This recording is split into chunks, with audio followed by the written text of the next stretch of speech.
मुस्लिम league के बीच दूरियां अब और ज्यादा बढ़ गई, क्योंकि दोनों ही अलग अलग रास्तों पर चल रहे थे। इसके थोड़े वक्त बाद 1940 में मोहम्मद अली जिन्ना ने कांग्रेस से इस्तीफा दे दिया और इसी के साथ मुस्लिम लीग की टू नेशन थ्योरी खुलकर सामने आ गई।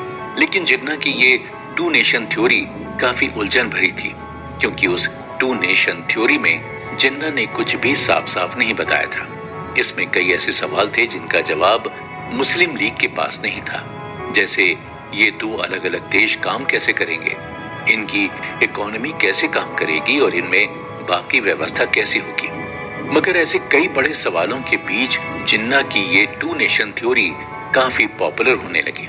मुस्लिम लीग ने बढ़ चढ़कर इस थ्योरी को मुसलमानों के बीच फैलाना शुरू कर दिया, जिसकी वजह से भारत के मुसलमानों के मन में अपना एक अलग देश बनाने की भावना पैदा होने लगी। इसका एक बड़ा कारण ये भी था कि मोहम्मद अली जिन्ना मुसलमानों के एकमात्र बड़े नेता थे जिनका मुस्लिम कम्युनिटी पर प्रभाव काफी ज्यादा था। वहीं कांग्रेस में जो मुस्लिम नेता थे वो मुसलमानों के बीच इतने पॉपुलर नहीं थे।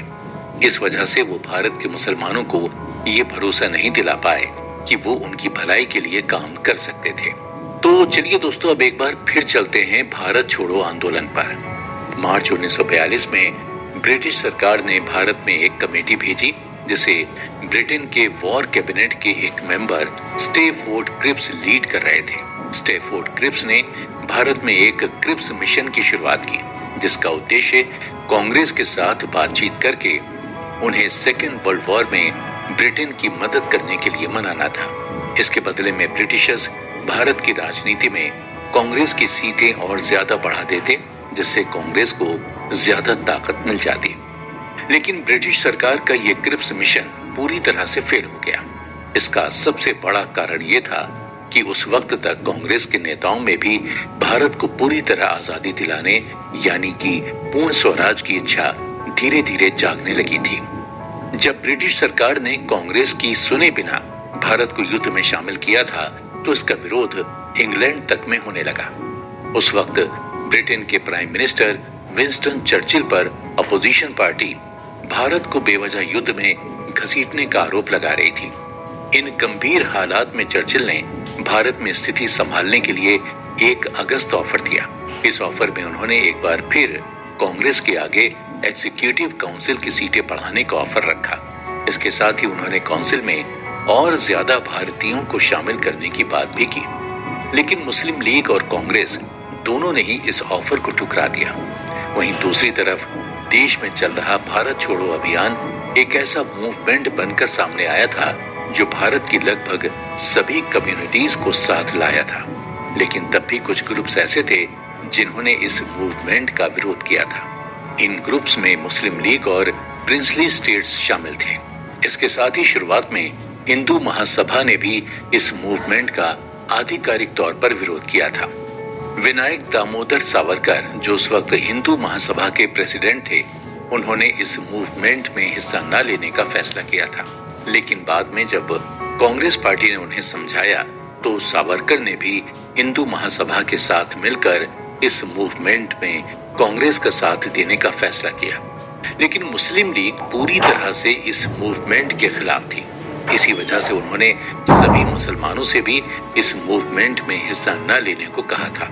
मुस्लिम लीग के अलावा प्रिंसली स्टेट्स भी भारत छोड़ो अभियान को ना के बराबर समर्थन दे रहे थे। उनके इस मूवमेंट में अपना समर्थन न देने का कारण ये था कि भारत की आजादी के बाद उनसे उनका शासन भी छीन लिया जाएगा। इसी बीच जब ब्रिटिश सरकार का कांग्रेस के साथ कोई समझौता नहीं हुआ और कांग्रेस ने भारत छोड़ो अभियान को और तेजी से आगे बढ़ाना शुरू कर दिया, तब अंग्रेजों को ये बात समझ में आई कि अगर उन्होंने इस मूवमेंट को अभी नहीं दबाया तो ये उन पर बहुत भारी पड़ सकता है। एक तरफ हिटलर लगातार ब्रिटेन पर बमबारी कर रहा था और दूसरी तरफ भारत में इतने बड़े स्तर पर उनके खिलाफ आंदोलन हो रहा था। इसी के दबाव में आकर ब्रिटिश सरकार ने सभी कांग्रेसी नेताओं को गिरफ्तार करने के आदेश दे दिए। इसके कुछ दिनों के अंदर कांग्रेस पार्टी के लगभग सभी बड़े नेताओं को 3 साल के लिए जेल में कैद कर लिया गया और 1945 में उन सभी को जेल से रिहा कर दिया गया। इन 3 सालों में मुस्लिम लीग के आगे कांग्रेस काफी कमजोर पड़ गई थी, क्योंकि उसके सभी बड़े नेता जेल में थे। इस बीच मुस्लिम लीग जैसे चाहे वैसे अपनी बात को लोगों तक पहुंचा सकती थी। इन 3 सालों का मुस्लिम लीग ने पूरा इस्तेमाल किया और पाकिस्तान बनाने के अपने प्लान को देश भर के मुसलमानों तक पहुंचाया। यही वो वक्त था जब पाकिस्तान बनाने का कॉन्सेप्ट आम लोगों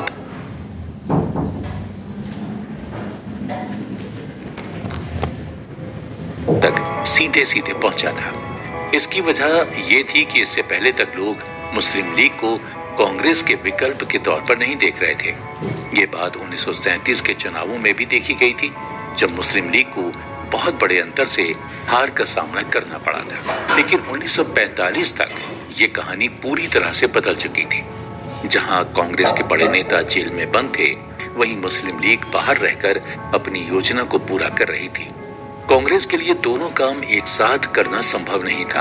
वो या तो अंग्रेजों के खिलाफ लड़ सकती थी या मुस्लिम लीग के प्रोपेगेंडा को रोक सकती थी। ऐसी स्थिति में कांग्रेस ने उस वक्त अंग्रेजों के खिलाफ लड़ने को ज्यादा जरूरी समझा, क्योंकि उन्हें लगता था कि मुस्लिम लीग शायद कभी अपने इरादों में सफल नहीं हो पाएगी। लेकिन यही सोच कांग्रेस की सबसे बड़ी गलती साबित हुई, जिसका एहसास उन्हें बहुत जल्दी ही हो गया था। जब कांग्रेस के नेता 1945 में जेल से बाहर आए तो उन्होंने एक अलग ही नजारा देखा। देश के लगभग सभी लोग अब अपना एक अलग देश बनाने का ख्वाब देख रहे थे। तब कांग्रेस के सामने लोगों के इस ख्वाब को तोड़ने की एक बड़ी चुनौती खड़ी थी। कांग्रेस वर्सेस मुस्लिम लीग। 1940 के बाद देश भर में आजादी पाने की कोशिश और तेज हो गई थी, लेकिन वहीं मुस्लिम लीग का लक्ष्य अब आजादी से एकदम अलग हो चुका था। एक तरफ जहां कांग्रेस के नेता अपना पूरा जोर केवल इसी बात पर लगा रहे थे कि भारत को अंग्रेजों की गुलामी से आजादी दिलाई जाए, वहीं दूसरी ओर मुस्लिम लीग भारत के मुसलमानों के बीच नफरत भरने में लगी थी। उस वक्त कांग्रेस के ज्यादातर नेता हिंदू थे। इसी बात का फायदा मुस्लिम लीग ने मुसलमानों के बीच हिंदुओं के लिए नफरत पैदा करने के लिए किया। भारत के मुसलमानों को ये कहा गया कि कांग्रेस उन्हें कोई अधिकार नहीं देगी, इसलिए जैसे जैसे देश की आजादी का वक्त करीब आता जा रहा था, वैसे वैसे बंटवारे की मांग भी बढ़ती जा रही थी। मुस्लिम लीग के प्रेसिडेंट मोहम्मद अली जिन्ना, जो पहले कांग्रेस के नेता थे, वो भी अब खुलकर एक अलग देश की मांग कर रहे थे। उनकी इस मांग को आधिकारिक रूप मार्च 1940 में मिला, जब लाहौर में मुस्लिम लीग का 3 दिन लंबा सेशन चला। उस दिन जिन्ना ने अपनी 2 घंटे की लंबी स्पीच में 2 नेशन थ्योरी की बात की। उन्होंने कहा कि हिंदू और मुसलमान एक साथ हिंदुस्तान में नहीं रह सकते। वहीं मुस्लिम लीग ने उसी दिन लाहौर रेजोल्यूशन पास किया, जिसे पाकिस्तान रेजोल्यूशन भी कहा जाता है। इस रेजोल्यूशन में जिन्ना ने ये मांग की कि भारत के जिन इलाकों में मुसलमानों की संख्या ज्यादा है, उन सबको मिलाकर एक सिंगल स्टेट का दर्जा दिया जाए। हालांकि सिंगल स्टेट बनाने की योजना करीब 3 साल पहले से ही शुरू हो चुकी थी, लेकिन इसे भारत के मुसलमानों और मुस्लिम लीग का समर्थन 1940 में आकर ही मिला। उस वक्त तक कांग्रेस पाकिस्तान के विचार को बिल्कुल गंभीरता से नहीं ले रही थी। इस दौरान सेकेंड वर्ल्ड वॉर भी शुरू हो चुका था, जिसमें ब्रिटेन तेजी से अपने रिसोर्सेज खो रहा था। अब तक ब्रिटिश सरकार को इस बात का अंदाजा हो गया था कि अब वो भारत पर और ज्यादा समय तक राज नहीं कर पाएंगे। इसलिए अगस्त 1940 में ब्रिटेन ने यह ऐलान कर दिया कि सेकेंड वर्ल्ड वॉर के खत्म होने के बाद भारत को एक डोमिनियन स्टेटस दे दिया जाएगा। डोमिनियन स्टेटस का मतलब है कि भारत रहेगा तो ब्रिटेन के अंदर ही, लेकिन वो अपनी इकोनॉमिक पॉलिसीज और सिक्योरिटी से जुड़े सभी निर्णय खुद ले पाएगा। दूसरी तरफ कांग्रेस की ही तरह भारत में अगस्त ऑफर लाने वाले लॉर्ड लिनलिथगो ने भी पाकिस्तान के विचार को बिल्कुल गंभीरता से नहीं लिया था। अब तक सबको यही लग रहा था कि जिन्ना केवल एक ऐसी व्यवस्था की मांग कर रहे थे जिसमें हिंदुओं का राज ना हो। जिन्ना के इस डर को हटाने के लिए ब्रिटिशर्स ने उनके सामने एक ऑफर रखा, जिसमें यह कहा गया कि मुस्लिम लीग की सीटों पर रिजर्वेशन यानी आरक्षण दिया जाएगा। लेकिन अब स्थिति इतनी गंभीर हो चुकी थी कि मुस्लिम लीग इस ऑफर से बिल्कुल भी खुश नहीं थी। इसलिए अगस्त ऑफर को ना तो कांग्रेस ने माना और ना ही मुस्लिम लीग ने। एक तरफ मुस्लिम लीग फिर से अपने प्रोपेगेंडा में लग चुकी थी, तो वहीं दूसरी तरफ कांग्रेस महात्मा गांधी की लीडरशिप में सत्याग्रह के रास्ते पर चल रही थी। जैसे कि हमने आपको बताया था कि अगस्त 1942 में कांग्रेस ने गांधी जी के साथ मिलकर भारत छोड़ो आंदोलन शुरू कर दिया था। इसी के चलते ब्रिटिशर्स ने कांग्रेस के नेताओं के खिलाफ कड़ी कार्रवाई करनी शुरू कर दी और सभी नेताओं को अगस्त 1945 तक जेल में डाल दिया। मुस्लिम लीग उन 3 सालों में अपना एजेंडा फैलाने में कामयाब रही।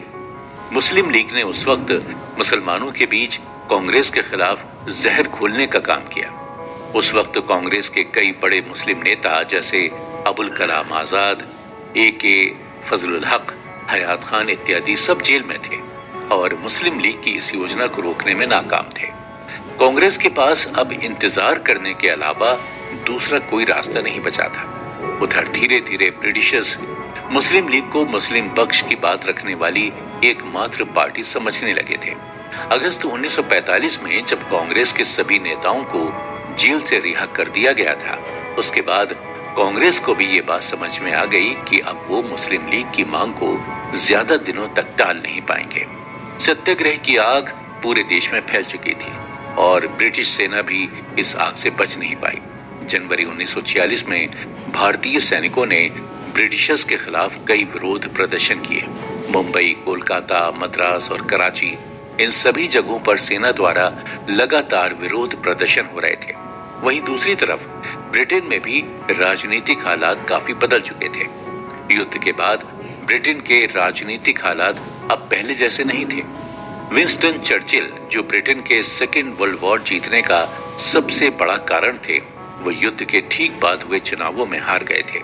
ये चीज सबके लिए बड़ी हैरान करने वाली थी, क्योंकि अक्सर ऐसा देखा जाता है कि जो नेता किसी देश को युद्ध में जिताता है वो अक्सर चुनाव में भी आसानी से जीत जाता है। लेकिन ब्रिटेन में इसका ठीक उल्टा हुआ। ब्रिटेन के लोग बेरोजगारी से बहुत ज्यादा परेशान थे, जिसके चलते उन्होंने लेबर पार्टी को सरकार बनाने का मौका नहीं दिया। लेबर पार्टी के गिरने के बाद ब्रिटेन में क्लीमेंट एटनी ब्रिटेन के नए प्राइम मिनिस्टर बने। अगर जानकारों की माने तो जिस वक्त कांग्रेस के नेता जेल में बंद थे, उस वक्त पूरा का पूरा स्वतंत्रता आंदोलन खत्म हो चुका था। अगर ऐसा होता तो मुस्लिम लीग भी अपने इरादों में सफल नहीं हो पाती। लेकिन उसी दौरान एक और क्रांतिकारी आया जिसने ब्रिटिश अंपायर की नाक में दम करके रख दिया था। वो क्रांति और कोई नहीं बल्कि नेताजी सुभाष चंद्र बोस थे। सुभाष चंद्र बोस ब्रिटिशर्स की नजरों से बचते हुए रूस से होते हुए जर्मनी पहुंच गए थे। जर्मनी पहुंचकर वो हिटलर से मदद मांगने वाले थे, लेकिन उसी दौरान हिटलर ने रूस पर हमला कर दिया। इसलिए सुभाष चंद्र बोस को वहां से निकलकर सिंगापुर आना पड़ा। सिंगापुर पहुंचकर सुभाष चंद्र बोस ने इंडियन नेशनल आर्मी बनाई। इंडियन नेशनल आर्मी का मकसद जापान की इंपीरियल आर्मी के साथ जुड़कर भारत की सेना की मदद से देश को आजादी दिलाने का था। इसके बाद ही ब्रिटिशर्स को यह पता चला था कि वो भारत की आजादी की मांग को अब ज्यादा समय तक दबा नहीं सकते। यही कारण था कि कांग्रेस के नेताओं के जेल में होने के बावजूद देश का स्वतंत्रता आंदोलन दब नहीं पाया। लेकिन इसका फायदा मुस्लिम लीग को भी बहुत ज्यादा हुआ था। इन 3 सालों में मुस्लिम लीग ने स्वतंत्रता आंदोलन के पीछे अपनी एक अलग देश बनाने की मांग देश के मुसलमानों के बीच पहुंचाई थी। उन्हें ये बात पता थी कि आज नहीं तो कल भारत को आजादी मिलने वाली थी। इसलिए इससे पहले कि कांग्रेस नेता जेल से बाहर आकर मुसलमानों को दोबारा अपने साथ जोड़ लें, मुस्लिम लीग ने उन्हें अपनी तरफ करना शुरू कर दिया। कांग्रेसी नेताओं के जेल से बाहर आने के बाद सत्याग्रह फिर से शुरू हो गया। अब आजादी करीब आ चुकी थी और देश का हर नागरिक उस आजादी को महसूस कर पा रहा था। लेकिन साथ ही आजादी की खुशी के बीच कांग्रेस को भी अब बंटवारे का डर सताने लगा था। कांग्रेस इस कोशिश में लग गई थी कि वो मुस्लिम लोगों के बीच से पाकिस्तान की धारणा को मिटा दे, लेकिन तब तक काफी देर हो चुकी थी। मुस्लिम मेजॉरिटी वाले इलाकों में पाकिस्तान का कॉन्सेप्ट पूरी तरह से फैल चुका था। वहीं मुस्लिम लीग भी मुसलमानों को इस बात का भरोसा दिलाने में सफल हो गई थी कि कांग्रेस के राज में मुसलमानों को हिंदुओं के बराबर अधिकार नहीं मिलेंगे। देश की आजादी अब करीब आ रही थी, लेकिन बंटवारे की आग आजादी की खुशी को दबा रही थी। मगर इस बंटवारे की आग में घी डालने का काम 1946 के आम चुनावों ने किया था। उस चुनाव में कांग्रेस को हिंदू लोगों की तरफ से तो काफी ज्यादा वोट मिले, लेकिन मुसलमानों की ओर से उन्हें कुछ खास वोट नहीं मिले। वहीं दूसरी ओर मुस्लिम लीग अब भारत की राजनीति में अपनी एक नई पहचान बना चुकी थी। लेकिन कैसे मुस्लिम लीग का चुनाव जीतना देश के बंटवारे का कारण बना? जिन्ना की जिद। हमारे पहले के एपिसोड में हमने आपको बताया कि कैसे धीरे धीरे भारतीय मुसलमानों के बीच पाकिस्तान को बनाने की धारणा प्रसिद्ध हो रही थी। ये हालत भारत छोड़ो आंदोलन के दौरान जब कांग्रेस नेताओं को जेल में डाला गया तो और खराब हो गई थी। मुस्लिम लीग अपना एजेंडा पूरे देश भर में फैला चुकी थी और इसका नतीजा 1946 के जनरल इलेक्शन में देखने को मिला। 1946 का साल भारत के लिए काफी उथल पुथल भरा रहा। एक तरफ जहां कांग्रेस फिर से क्विट इंडिया मूवमेंट में लग चुकी थी, तो वहीं दूसरी और मुस्लिम लीग का एजेंडा भी अब अपने चरम पर था। जिन्ना अब खुलकर पाकिस्तान की मांग कर रहे थे। इसी बीच हुआ 1946 का जनरल इलेक्शन के बाद ये बात साफ हो गई थी, मुस्लिम लीग का कई सारे इलाकों पर अच्छा खासा दबदबा है। इन इलाकों में पूरा पश्चिम बंगाल और आज का बांग्लादेश का हिस्सा और पश्चिम में पंजाब का हिस्सा, पसंद का हिस्सा शामिल है। इस इलेक्शन में कांग्रेस को कुल 923 सीटें मिली। वहीं दूसरी ओर ऑल इंडिया मुस्लिम लीग को 425 सीटें मिली। हालांकि ये सीटें कांग्रेस की तुलना में काफी कम थी, लेकिन तब भी मुस्लिम लीग अब अपने आप को मुसलमानों का नेतृत्व करने वाली एकमात्र पार्टी के तौर पर पेश कर चुकी थी। भारत और कांग्रेस के लिए ये इलेक्शन बहुत ही खास है, क्योंकि इन इलेक्शंस के बाद कॉन्स्टिट्यूशन असेंबली ही बनने वाली थी और वो असेंबली आजाद भारत का संविधान जारी करने वाली थी। जब पिछले इलेक्शन हुए थे तब मुस्लिम लीग को अपना ज्यादातर सपोर्ट मुस्लिम माइनॉरिटी इलाकों से मिला था, क्योंकि उन इलाकों के मुसलमानों को ऐसा लग रहा था कि शायद हिंदू डोमिनेट करता है, इसलिए उन्हें ज्यादा सपोर्ट मुस्लिम माइनॉरिटी इलाकों से मिल रहा था। लेकिन मुस्लिम लीग के लिए ये बहुत जरूरी हो चुका था कि वो मुस्लिम मेजॉरिटी इलाकों के मुसलमानों का सपोर्ट भी हासिल करें। ये इसलिए जरूरी था क्योंकि जो मुसलमान माइनॉरिटी इलाकों में थे उनके पास ज्यादा पैसा नहीं था और इस वजह से वो लोग मुस्लिम लीग पार्टी को फाइनेंशियली कुछ खास मदद नहीं कर पा रहे थे। वहीं दूसरी ओर मुस्लिम मेजॉरिटी इलाकों में रहने वाले मुस्लिम एलीट लोग थे। ये वही लोग थे जो कई सारे सरकारी पदों जैसे वकील, डॉक्टर, प्रोफेसर वगैरह थे। इस वजह से मुस्लिम लीग की अब लगातार यही कोशिश थी कि वो एलीट मुस्लिमों का सपोर्ट हासिल करें। इस काम को करने के लिए धर्म का बहुत बड़े स्तर पर प्रयोग किया गया। एलीट मुसलमानों को ये कहा गया कि अगर वो सच्चे मुसलमान हैं तो उन्हें गरीब मुसलमानों को साथ देना चाहिए और उनकी बेहतरी के लिए मुस्लिम लीग को वोट देना चाहिए। इस दौरान पाकिस्तान की धारणा को लोगों के सामने और उन एलीट मुसलमानों के सामने भी रखा गया। जिस पाकिस्तान का आइडिया अब तक सबने नकार दिया था, अब वही आइडिया मुस्लिम लीग का सबसे खास एजेंडा बन चुका था। पाकिस्तान के नक्शे बनाए गए, उसकी इकोनॉमिक फाउंडेशन के बारे में बातें की जाने लगी और कुछ लोग तो उसे सबसे मॉडल इस्लामिक देश के तौर पर उम्मीद लगाने लग गए थे। और यही वो समय था जब मुस्लिम लीग ने धर्म को एकदम खुलकर राजनीति में प्रयोग करना शुरू किया। वहीं दूसरी ओर कांग्रेस ने ऐसा कभी भी नहीं किया था। कांग्रेस ने कभी भी केवल हिंदुओं की बात नहीं की थी। इस इलेक्शन के नतीजे ऑल इंडिया मुस्लिम लीग की ताकत को कांग्रेस के सामने और ब्रिटिशर्स के सामने रखने में कामयाब रहे और इसी चुनाव के नतीजों ने पाकिस्तान के बनने का रास्ता भी खोल दिया था। एक बड़ी समस्या ये भी थी कि मुसलमानों को अब सेपरेट इलेक्टोरेट मिल चुका था, जिसके चलते उनके इलाकों में केवल 2 मुस्लिम कैंडिडेट ही एक दूसरे के सामने चुनाव लड़ सकते थे। वहां नॉन मुस्लिम कैंडिडेट उनके सामने खड़ा ही नहीं हो सकता था। इस वजह से अब पाकिस्तान का मुद्दा डिस्कस करने के लिए पूरी तरह से मुसलमान पर ही निर्भर था। वहां कोई कांग्रेस का नेता उस डिबेट में हिस्सा नहीं ले सकता, क्योंकि उस जगह का वो नेता ही नहीं था। मुस्लिम लीग ने जितनी मुस्लिम वोटों पर चुनाव लड़े थे, उनमें से करीब 90% जगहों पर उन्हें जीत मिली।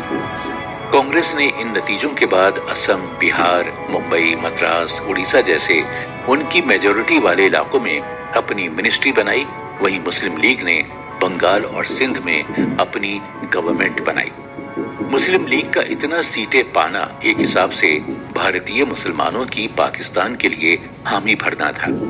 अब मुस्लिम लीग इस बात को खुलकर लोगों के सामने कह रही थी कि भारतीय मुसलमानों की पसंद एक आजाद देश पाकिस्तान है। शुरुआत में ब्रिटिशर्स यही चाहते थे कि इंडिया के दो टुकड़े ना हों और वो यूनाइटेड ही रहें, क्योंकि ऐसा करने से ब्रिटिश इंपीरियलिज्म के ऊपर एक काला धब्बा लग जाएगा। क्योंकि उससे पहले तक ब्रिटेन जिन भी जगहों से गया था उन सभी जगहों पर कोई न कोई विभाजन करके बॉर्डर संबंधित विवाद शुरू कर दिया गया था। दरअसल मुस्लिम लीग उस वक्त खुद भी इस बात को लेकर श्योर नहीं थी और न ही इतनी कॉन्फिडेंट थी कि वो एक अलग देश बना सकते हैं, क्योंकि अभी कुछ ही सालों तक मुस्लिम लीग आम लोगों तक पहुंच भी नहीं पाई थी। अब उनके लिए एक अलग देश बनाना वाकई में काफी मुश्किल काम था और यही वजह थी कि जब ब्रिटिशर्स ने एक सिंगल सेंटर और डबल स्टेट वाली पॉलिसी सामने लाई तो मुस्लिम लीग ने उसका बिल्कुल भी विरोध नहीं किया और उस चीज को स्वीकार कर लिया। ब्रिटिशर्स मुस्लिम लीग को शांत करने के लिए एक नई पॉलिसी सामने लेकर आए, जिसमें उन्होंने ये कहा कि भारत में दो अलग अलग स्टेट तो होंगे, लेकिन उन दोनों स्टेट्स का डिफेंस और फॉरेन अफेयर्स जैसे बड़े मुद्दे सेंटर के पास होंगे और बाकी सभी मुद्दे वो स्टेट खुद संभाल सकते हैं। ये दोनों स्टेट धर्म के आधार पर बनाए जा रहे थे, जिसमें एक हिंदुओं के लिए और दूसरा मुसलमानों के लिए था। जैसा कि हमने आपको पहले बताया कि मुस्लिम लीग को इस बात का पूरा भरोसा नहीं था कि वो पाकिस्तान बना लेंगे और यही वजह थी कि इन्होंने ब्रिटिश शासन द्वारा लाए गए इस ऑफर को स्वीकार कर लिया, क्योंकि वो जानते थे कि अगर एक अलग स्टेट बनता है तो वहां की सत्ता निश्चित तौर पर मुस्लिम लीग के पास ही रहेगी। उसे किसी भी तरीके से कांग्रेस के हाथ में नहीं जाने दिया जाएगा। अब आप सोच रहे होंगे कि जब ब्रिटिश शासन मुस्लिम लीग दोनों ही इस ऑफर को मान गए थे तो आज ये व्यवस्था लागू क्यों नहीं हो पाई, क्योंकि पाकिस्तान और भारत का हिस्सा नहीं है। क्योंकि इस पॉलिसी के आधार पर तो पाकिस्तान भारत का हिस्सा ही रहता, लेकिन उसे थोड़ी ज्यादा आजादी दे दी जाती, लेकिन वो अपने मसलों का हल खुद निकाले और सेंटर पर केवल डिफेंस और फॉरेन अफेयर्स के लिए निर्भर रहे। यहाँ जवाहरलाल नेहरू ने एक भाषण दिया। उस भाषण के अंदर उन्होंने ये कहा कि ये व्यवस्था बिल्कुल भी काम नहीं करेगी और वो केवल एक यूनाइटेड इंडिया की ही मांग करते हैं। जानकारों की नजर में नेहरू की ये एक बहुत बड़ी गलती है। के अनुसार नेहरू ने ऐसा इसलिए कहा क्योंकि नेहरू को उस वक्त तक मुस्लिम लीग की ताकत के बारे में अंदाजा भी नहीं था। नेहरू को लगा भी नहीं था कि मुस्लिम लीग आम मुसलमानों के बीच इतने पैर पसार चुकी है। नेहरू को अंत तक ही लगता रहा कि आम मुसलमान अब भी कांग्रेस के साथ में हैं। इस कारण से नेहरू को लग रहा था कि वो मुस्लिम लीग और ब्रिटिशर्स के इस प्रस्ताव को खुलेआम ठुकरा सकते हैं और एक यूनाइटेड इंडिया की बात करेंगे जिसका समर्थन सब लोग करेंगे, जिसमें भारत के मुसलमान भी शामिल हैं। इस कदम ने मुस्लिम लीग को बहुत ज्यादा नाराज कर दिया। जिन्ना इस बात से बहुत भड़क चुके थे।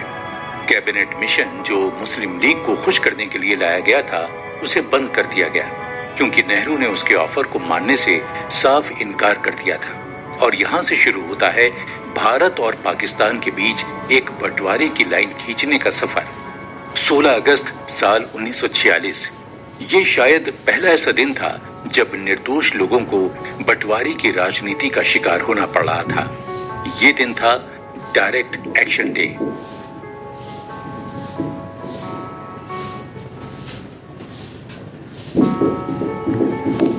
दंगों में झुलसा भारत। जब कांग्रेस ने ब्रिटिश सरकार के डबल स्टेट सिंगल सेंटर वाली पॉलिसी के लिए साफ साफ मना कर दिया तो मुस्लिम लीग और उसके समर्थकों के बीच हड़कंप समझ गया था। वो लोग इस बात को मानने के लिए बिल्कुल भी तैयार नहीं थे कि वो एक ऐसे भारत का हिस्सा बने जहां मुस्लिमों को विशेष अधिकार नहीं मिल रहे हों। मुस्लिम लीग अब पॉलिटिकली फंस चुकी थी, क्योंकि उसने अपने वोटर से ये वादा किया था कि वो या तो एक अलग देश बनाएंगे या फिर भारत के अंदर मुसलमानों को विशेष अधिकार दिलाएंगे। जब मुस्लिम लीग को इस बात का एहसास हुआ कि वो लोग डबल स्टेट और सिंगल सेंटर वाली पॉलिसी को अब लागू नहीं करवा सकते हैं तो उन्होंने अपना पूरा ध्यान पाकिस्तान के बनाने पर लगा दिया और इस मांग को लोगों तक अब एक नए तरीके से पहुंचाने का फैसला मुस्लिम लीग के अध्यक्ष मोहम्मद अली जिन्ना ने लिया। जिन्ना जिन्ना ने ये नया तरीका जो निकाला था वो था दंगे। 16 अगस्त सन 1946 जिन्ना ने ही डायरेक्ट एक्शन डे की घोषणा कर दी। जिन्ना ने कांग्रेस को चेतावनी देते हुए कहा कि हम जंग नहीं चाहते हैं, लेकिन अगर आप लड़ाई चाहते हैं तो हम बिना किसी डर के आपके साथ जंग लड़ेंगे। हम या तो एक डिवाइडेड इंडिया लेंगे या फिर एक डिस्ट्रॉयड इंडिया। जिन्ना ने अपने इस बयान के साथ सभी मुसलमानों से रैली निकालने की गुजारिश की। हालांकि उसने कहीं पर भी दंगों का सीधा सीधा जिक्र नहीं किया था, लेकिन जिन्ना की बातों के अंदाज से उसका संदेश बिल्कुल साफ था कि वो दंगे करवाना चाहते हैं। 16 अगस्त को हजारों की संख्या में लीग को समर्थन देने वाले मुसलमान हथियारों के साथ सड़कों पर थे और उनका बस एक ही मकसद था कि उन्हें जहां कहीं भी कोई भी हिंदू दिखे उसे मार दो। कोलकाता उस दिन आग में जल रहा था। हजारों हिंदुओं को, औरतों और बच्चों को मौत के घाट उतार दिया गया था। लोगों के घरों में घुस घुस कर उन्हें मारा गया था। कई सारी महिलाओं का बलात्कार भी किया गया था। हिंदुओं के साथ साथ सिखों को भी उस दिन हजारों की संख्या में मारा गया था। डायरेक्ट एक्शन का प्लान कोलकाता में ही ज्यादा उग्र इसलिए हुआ था क्योंकि उससे 6 महीने पहले 11 फरवरी को कोलकाता में हिंदू और मुसलमानों के बीच दंगे हुए थे, जिसकी वजह से दोनों समुदायों के बीच आपसी नफरत काफी बढ़ चुकी थी। इस चीज से नफरत का असर उस दिन साफ देखने को मिला। उस भीड़ ने रास्ते में आ रहे हर उस व्यक्ति को मार डाला जो हिंदू या सिख था। दिन खत्म होते होते करीब 4000 से भी अधिक हिंदू मार दिए गए थे। इन दंगों के बाद बंगाल में हिंदुओं और मुसलमानों के बीच दूरियां बहुत ज्यादा बढ़ गई थी। किसी को भरोसा ही नहीं हो रहा था कि ये वही बंगाल है जहां 1896 में जब विभाजन किया गया था तो हिंदू और मुसलमान दोनों एक साथ मिलकर उस विभाजन के खिलाफ सड़कों पर उतर आए थे। आज वहीं हिंदू और मुसलमान हथियार लेकर एक दूसरे के सामने खड़े थे और विभाजन की मांग कर रहे थे। उस वक्त बंगाल का मुख्यमंत्री हुसैन शाहिद था। हुसैन साहब ने न केवल दंगों की आग को और भड़काया बल्कि भीड़ को ये तक भी कहा कि वो बिना किसी डर के आम हिंदुओं का कत्ल कर सकते हैं और इस बात की गारंटी बोलते हैं कि ना ही पुलिस और ना ही मिलिट्री उनके काम के बीच में दखल अंदाजी करेगी। अगले ही दिन हिंदुओं ने बदले की भावना से फिर हमला किया। इसमें भी कई सारे मुसलमानों की जानें गई। इन दंगों में औरतों और बच्चे भी अनगिनत संख्या में मारे गए। इन्हीं दंगों के बीच ठीक उसके 1 महीने बाद कांग्रेस समर्थित इंटरिम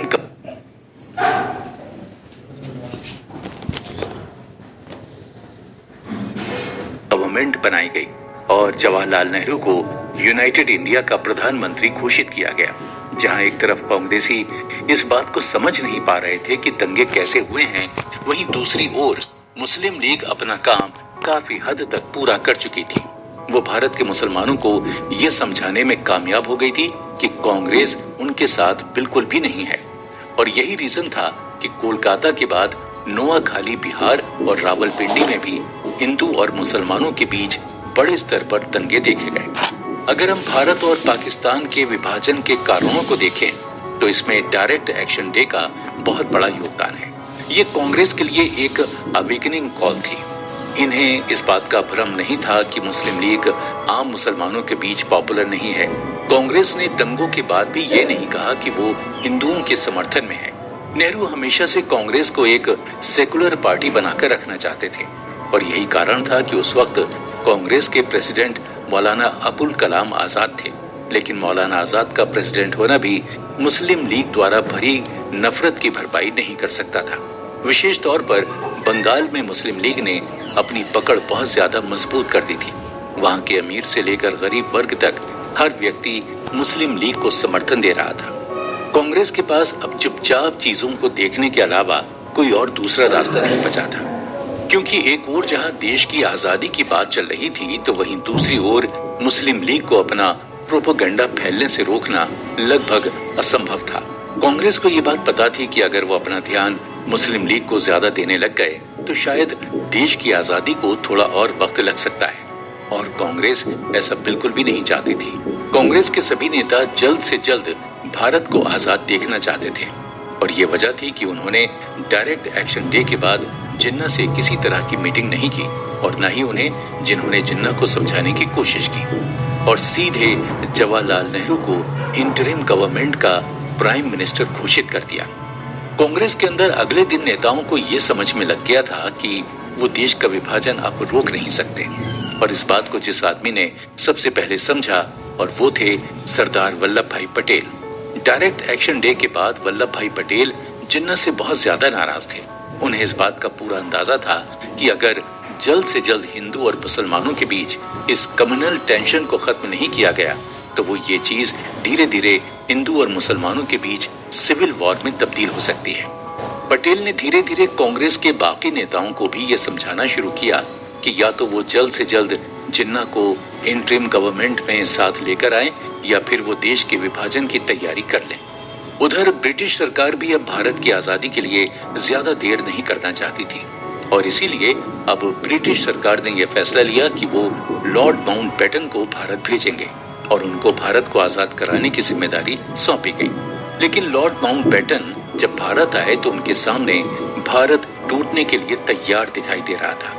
माउंटबेटन इस हालत को देखकर एक बार के लिए हैरान हो गए थे, लेकिन अंत में माउंटबेटन ने मन ही मन भारत और पाकिस्तान के 2 टुकड़े करने का फैसला ले ही लिया था।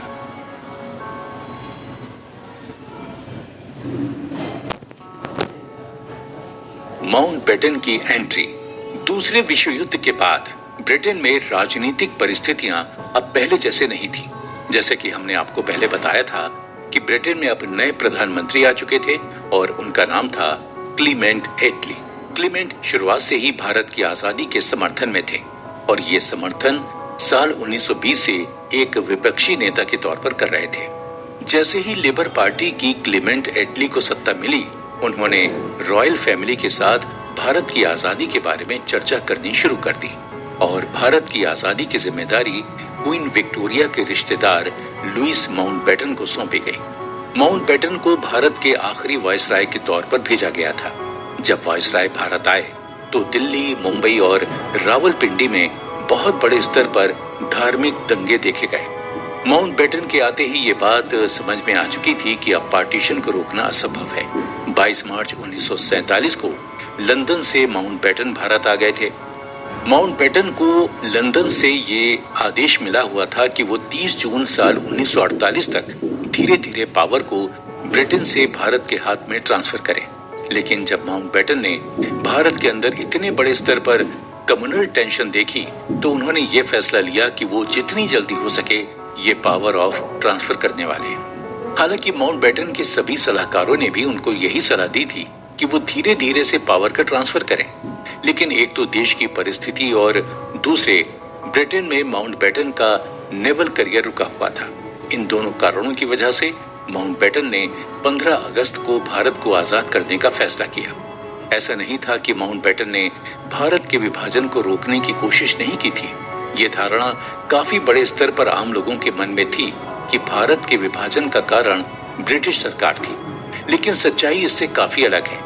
ब्रिटिशर्स इस विभाजन में किसी भी तरीके से सीधे सीधे शामिल नहीं थे। ऐसा इसलिए था क्योंकि ब्रिटिशर्स पहले से ही दुनिया भर में इंपीरियलिज्म के लिए काफी बदनाम हो चुके थे। ब्रिटिश रॉयल फैमिली पर भी काफी सारे इल्जाम लगाए जा रहे थे। अमेरिका उस वक्त खुलकर भारत की आजादी के समर्थन में था।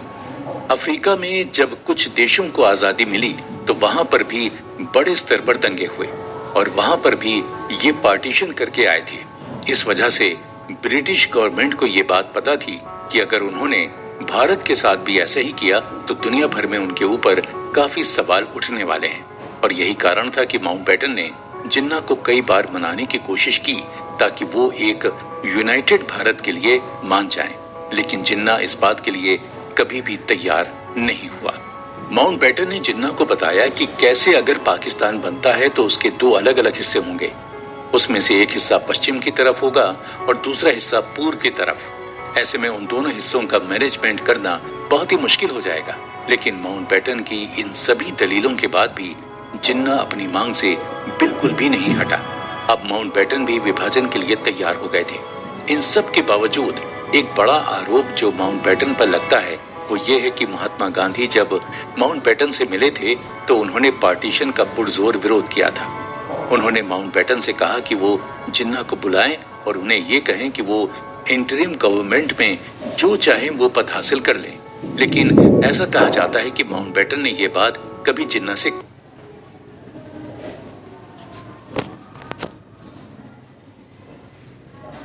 कही ही नहीं। इसीलिए कुछ इतिहासकार ये मानते हैं कि अंदर ही अंदर माउंटबेटन खुद भी देश का विभाजन करना चाहते थे। वहीं कुछ इतिहासकार ये कहते हैं कि माउंटबेटन ने जिन्ना को गांधी की इस राय के बारे में इसलिए नहीं बताया था क्योंकि उस वक्त तक कांग्रेस के भीतर गांधी को बहुत कम तवज्जो दी जाती थी। वो एक सॉफ्ट लीडर बनकर रह गए थे। उस वक्त दंगों की आग में एक सॉफ्ट लीडर की बातें सुनने के लिए कोई भी तैयार नहीं था। गांधी जी ने ये बात इसलिए कही थी क्योंकि गांधी जी को ये बात मालूम थी कि जिन्ना उस वक्त ट्यूबरक्लोसिस से पीड़ित थे और इस वजह से उनके पास ज्यादा समय बचा ही नहीं था। गांधी को ऐसा लग रहा था कि एक बार जिन्ना चला जाए उसके बाद हिंदू और मुसलमानों के बीच आपसी समझौता कराना आसान हो जाएगा। लेकिन इन सभी चीजों के बावजूद कांग्रेस और जिन्ना के बीच समझौता नहीं हो पाया और पार्टीशन होना तय कर दिया गया। माउंटबेटन ने यह बात कांग्रेस के नेताओं को समझानी शुरू कर दी थी कि वो देश के विभाजन के लिए तैयार हो जाएं। नेहरू समेत कांग्रेस के लगभग सभी नेता इस फैसले के खिलाफ थे। महात्मा गांधी भी इस फैसले को बिल्कुल भी नापसंद कर रहे थे। लेकिन वल्लभ भाई पटेल अब तक समझ चुके थे कि विभाजन करना अब जरूरत बन चुका है क्योंकि देश के अंदर कम्युनल टेंशन इतनी ज्यादा बढ़ चुकी थी कि अब अगर मुसलमानों को एक अलग देश नहीं दिया जाता है तो भारत के अंदर बहुत बड़े स्तर पर सिविल वॉर हो सकता है और सिविल वॉर में लाखों लोगों की जानें जाएंगी, इसमें कोई दो राय नहीं है। पटेल को एकदम ये भी लग रहा था कि अगर उन्होंने विभाजन की बात नहीं मानी तो भारत में सिविल वॉर इतने बड़े स्तर पर हो जाएगा कि सभी रियासतें अलग अलग टुकड़ों में बैठकर रह जाएंगी और हर रियासत में दंगे फसादी जगह घेर लेंगे। इन चीजों को होने से रोकने के लिए पटेल ने कांग्रेस के बागी नेताओं को समझाना शुरू किया। धीरे धीरे कांग्रेस के बागी नेता भी इस बात को समझने लग गए थे कि विभाजन की तैयारियां शुरू हो चुकी हैं। लेकिन भारत का विभाजन करना कोई छोटी मोटी बात नहीं थी। देश के अंदर उस वक्त चुनौती खड़ी थी। तो चलिए अगले एपिसोड में कांग्रेस की इन्हीं कोशिशों पर बात करते हैं। अगला एपिसोड अथवा नई कहानी देखने के लिए डिस्क्रिप्शन में जाकर लिंक पर क्लिक करें।